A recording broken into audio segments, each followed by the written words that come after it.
Next tonight, Kent's clothing shops could be in for a long wait yet before they can return to our high streets, according to retail experts.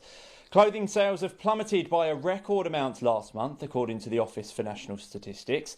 Meanwhile, online shopping reached a record high of more than 30%. To talk more about the future of our retail sector, I'm joined on the line by Kent High Street expert Martin Newman. Martin, as ever, thanks ever so much for joining us this evening. When do you think it's likely we could see our clothing shops reopen? I think we're going to find that retail in general will open up in June, and I would hope that clothing shops will be in the first tranche of retail to be reopened. We're yet to get that guidance from the government in terms of the cadence of retail, whether they're going to open everything, but hopefully fashion stores will be one of the first. Obviously, social distancing is going to be key as well. Is that possible in a clothes shop? Obviously, people will be touching clothes, trying them on, wanting to go in changing rooms. Will there maybe be limitations to that?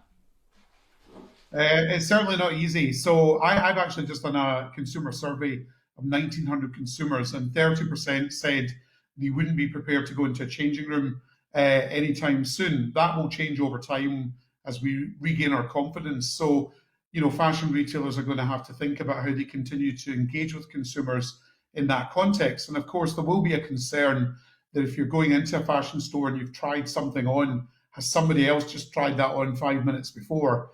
And is that a risk to you? So, retailers are really going to have to literally go through the whole customer journey from the point of when somebody comes into the store to when they've made a purchase, and think about all those touch points and how they ensure that everything is hygienic, that the clothes are being cleaned, and that there's no risk to customers and also to staff. Do you think it's unnerving maybe that retail sales have plummeted and then we look at online growing to more than 30%? Is it a trend that we'll see carrying on after the lockdown? I've no doubt that e-commerce will become overall more significant. Prior to lockdown, it counted for 19 to 20% of total retail. My sense is it's going to land about 25 to maybe 30%. That's a huge uplift. That's anywhere from 25 to 50% more retail sales being conducted online, and that's got big implications for retailers in terms of the infrastructure, the skills, logistics, and everything else that they need in order to meet that increased demand. Looking at some of the specifics, alcohol sales up during the lockdown, tracksuit bottom and gym equipment sales up. But even more recently, which I thought was interesting, food sales slightly down. Why do you think that is? I think, excuse me, I think what's happened with food sales is we obviously saw a significant spike. There was a bit of panic buying in the first month, maybe even 6 weeks of lockdown, where ultimately, I'm sure we're all guilty of this, where we've all bought things when we look back and think about it, we probably didn't need.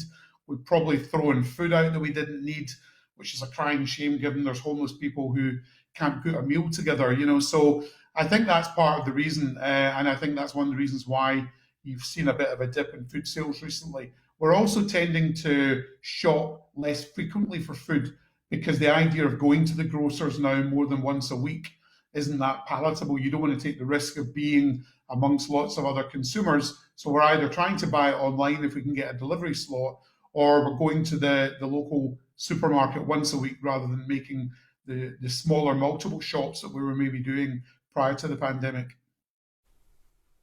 No, very interesting analysis there. Martin Newman, Kent High Street expert, thanks ever so much for joining us this evening. My pleasure. Thank you.